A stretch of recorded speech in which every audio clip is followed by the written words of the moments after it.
Hey friends, we're under the shade tree of knowledge here. So we got the table out. So we're talking about anode rods. What do you think naval vessels and your hot water heater have in common? They are protected by some sort of anode rod. So these are sacrificial anode rods. So what that means is instead of eating away at your nice hot water heater that I put in, or one of your other plumber friends put in for you, it eats away at your anode rod, which is a good thing. And these are, sacrificial. They're supposed to be eaten away. I got a few different options here we're going to talk about. This one came out of a place in the city. That's been in there for maybe 5 or 7 years. But notice that this one has a nipple and it comes out the side. So that's a Bradford, I believe, came out of that. So this is about, maybe 70% still. So that's not bad. But that's city water with chlorine and what else we put in there? Fluoride. But the chlorine is probably the biggest killer of these things. So that's not bad for a few years old, maybe 5 or 7 years old. This is a brand new one, and if you notice, it says Ka. So that is, let's see, K on the periodic table. What's that going to be? That's going to be a stink rod for sulfur. So it's going to be a low reactive. It's not aluminum. I believe that's going to be a zinc composite anode. I'll have to get back to you on that for Ka. If anybody knows, chime in.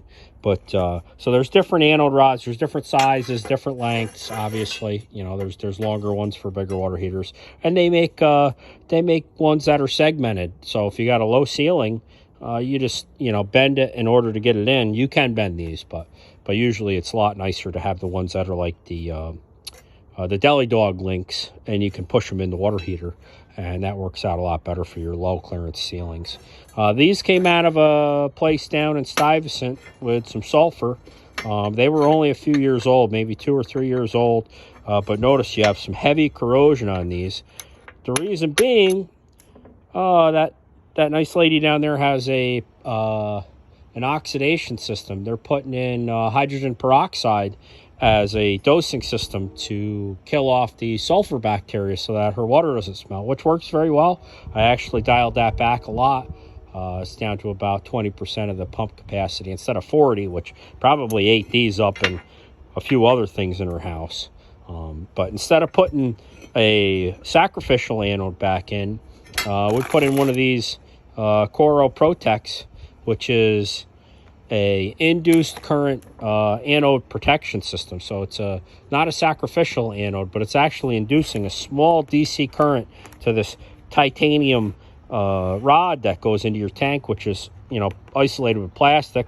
And then you have a little DC transformer. I believe it was rated for about 12 milliamps. Just pushes a little bit of current onto this rod, and that leaks, and it grounds out on your tank here, and that protects your 40 to 89 gallon hot water heater until the power goes out, and then you don't worry about it because you're not using a lot of water. When the power goes out, the well's not going to run.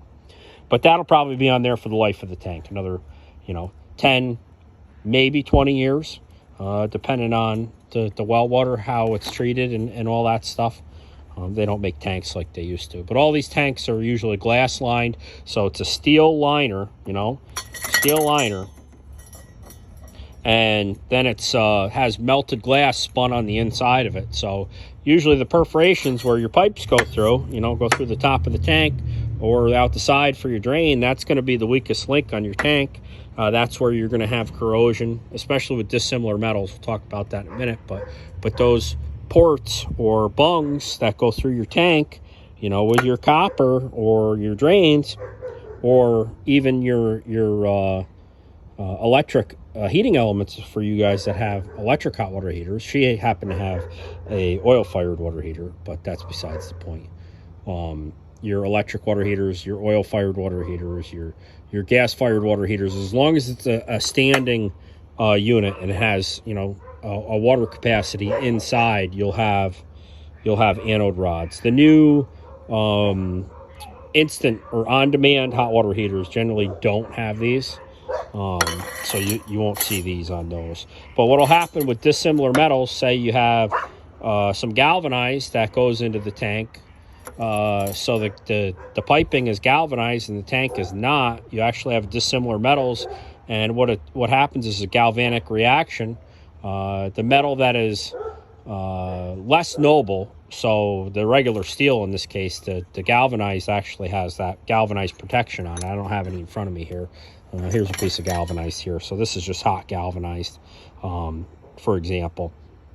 That is going to corrode less than if it was on the steel table. The steel table will corrode faster than this galvanized because the steel is less noble, so it has more free electrons to be eaten away at, long and short of it. So when you have this handy dandy thing plugged in, you're actually using the electrons from your grid, National Grid or NYSEG or whoever you're using. So you got a constant current, so you're stealing electrons from that. You're not worried about eating your steel or your galvanized or your copper. It's, you know, stealing the electrons and it's putting it off this titanium. So that's really helpful. That's going to help a lot of people out. That's a little more expensive. You're talking a couple $100 maybe for something like that. But it is definitely worth it, especially if you have a oxidizing water treatment system, as this person did. Notice, you know, the city water is not that bad. You'd be all right. These are, you know, $30 to $50 depending on which model you have and what you need. So that about covers anode protection, sacrificial anode protection, and imposed current protection. If you guys have any questions, like and subscribe or comment below, and we'll get back to you. I hope you guys are doing well. Have a good day.